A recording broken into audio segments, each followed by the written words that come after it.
नमस्कार दोस्तों, मैं हूं Mamta Sharma. Classes point YouTube channel पर फिर से स्वागत करती हूं आप सभी का। दोस्तों, आज के हम इस वीडियो में पढ़ेंगे लघु कथा लेखन। कक्षा 10 में सीबीएसई बोर्ड ने इस बार एक बहुत अच्छा एक प्रश्न रखा है लेखन विषय का, जिसमें हमें लघु कथा लिखनी है। तो देखते हैं, लघु कथा लिखने के लिए हमें यहाँ कुछ महत्वपूर्ण नियम हैं, कुछ महत्वपूर्ण बिंदु हैं, उनका हमें यहाँ पर अभ्यास करना है, उनका पता करना है।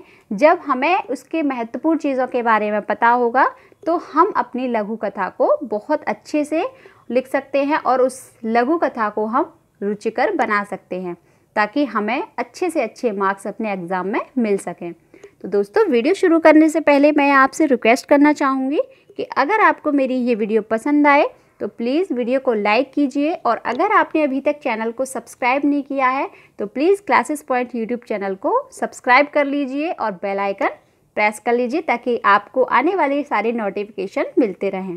तो चलिए शुरू करते हैं। अब लघु कथा अर्थात छोटी कहानी। लघु का अर्थ होता है छोटा और कथा का अर्थ होता है कहानी। लघु कथा यानी कि छोटी कहानी। लघु कथा का लक्ष्य मानव जीवन की विविध समस्याओं और संवेदनाओं को व्यक्त करना है। इसमें मानव जीवन की कोई एक घटना या परिस्थिति का वर्णन किया जाता है। लघु कथा लेखन के महत्वपूर्ण बिंदु। अब हमें लघु कथा लेखन के कुछ महत्वपूर्ण बिंदु देखने हैं। विषय, लघु कथा लेखन का विषय क्या है? मनोरंजन। हमारी जो लघु कथा है उसमें मनोरंजन भी होना चाहिए। रुचिकर, जो हमारी कथा लेखन कार्य में जो हम लेखन कार्य कर रहे हैं, जो लघु कथा लिख रहे हैं, उसमें रुचिकर भी होना चाहिए। जो हमारी लघु कथा है वो रोचक भी होनी चाहिए। कल्पना शक्ति का विकास होना चाहिए और भाषा का विकास होना चाहिए। अब देखते हैं हम लघु कथा लेखन के नियम। एक ही घटना पर केंद्रित हो। जो हमारी लघु कथा है वो हमारी एक ही घटना पर केंद्रित हो। ऐसा ना एक के बाद दूसरी, दूसरे के बाद तीसरी हौच पौच हो जाए पूरी हमारी कहानी में। ठीक है, तो हमारी जो लघु कथा है वो एक ही घटना पर केंद्रित हो। केवल 2 या 3 पात्र हों। प्रसंग तथा चरित्रों के अनुरूप भाषा का प्रयोग। विराम चिन्ह का उचित प्रयोग हो और पात्रों के नाम ऐसे रखें जो चरित्र के अनुकूल हों। ऐसा नहीं है कि आप पात्रों के नाम अपनी जो कहानी में पढ़ा हो या सुना हो वही करें। अपनी कल्पना शक्ति के आधार पर जो भी आपको अच्छा लगे आप चरित्र के हिसाब से उसका नाम रख सकते हैं। ठीक है, अब देखते हैं हम लघु कथा के कुछ तत्व। पात्रानुकूल संवाद। संवाद कहानी में सजीवता और स्वाभाविकता लाते हैं। छोटे छोटे संवाद कहानी को नाटकीयता करने में सक्षम होते हैं। रोचक, कहानी की शैली में रोचकता बनी रहनी चाहिए।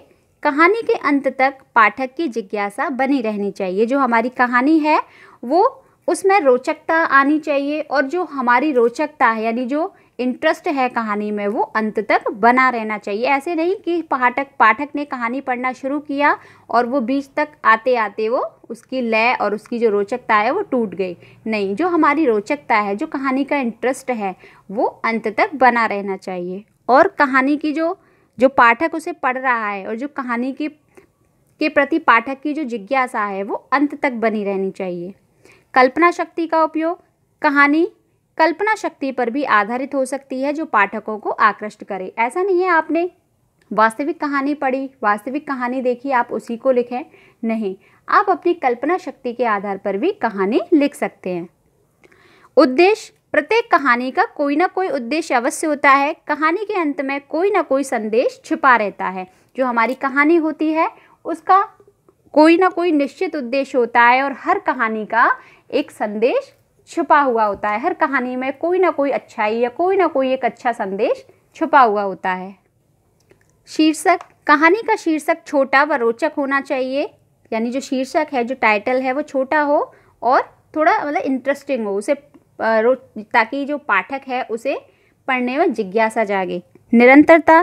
कहानी एक क्रम से आगे बढ़ती है, इसलिए कहानी को लिखते समय क्रमिक विकास पर अवश्य ध्यान देना चाहिए, ताकि जो उसका क्रम है वो टूटे ना। और जो अंत है, लघु कथा का अंत ऐसा होना चाहिए जो कोई संदेश देता हो। जो हमारी लघु कथा है उसका जो अंत है वो ऐसा होना चाहिए, उसका अंत और उसका अंतिम चरण ऐसा होना चाहिए जो पाठक को कोई संदेश देता हो, कोई अच्छी सीख देता हो। तो देखते हैं हम यहाँ पे एक उदाहरण के लिए मैं यहाँ पे एक बहुत ही सुंदर, बहुत ही अच्छी कहानी आपको बताऊंगी जिसमें हम इन सारे नियमों को फॉलो कर रहे हैं। इसका शीर्षक भी बहुत छोटा है, रोचक भी है और क्रमबद्धता भी है कहानी में, और कहानी का अंत ऐसा है जिसमें हमें संदेश भी मिल रहा है और कहानी रोचक भी है। सारी चीज़ें हमारी यहाँ पे बहुत अच्छे तरीके से हैं और इस कहानी को हम अब अच्छे से पढ़ेंगे। कहानी का जो शीर्षक है उसका नाम है समझ की परीक्षा। अब देखते हैं, बहुत ही सुंदर और बहुत ही अच्छी कहानी है। एक किसान के 4 बेटे थे। उनकी बुद्धिमत्ता जांचने के लिए बेटों को बुलाकर किसान ने एक एक मुट्ठी धान दिए और कहा, इनका जो मर्जी हो सो करो। एक ने उसे छोटी वस्तु समझा और चिड़ियों को खाने को फेंक दिया।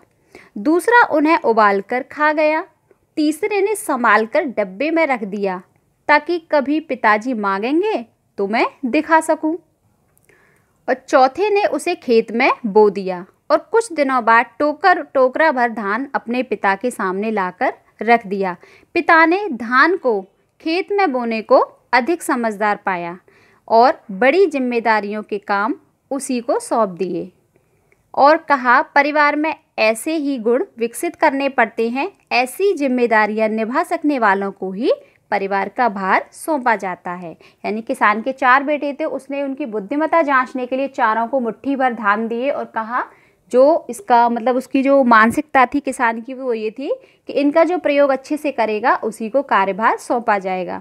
तो यहाँ पे तीनों ने अपने हिसाब से बुद्धिमत्ता दिखाई और चौथे ने बहुत अच्छी समझदारी से काम लिया, उसको बो दिया और एक मुट्ठी धान से एक टोकरी धान उसने करके अपने पिताजी को दे दिए और पिताजी ने उसको सारी जिम्मेदारी सौंप दी।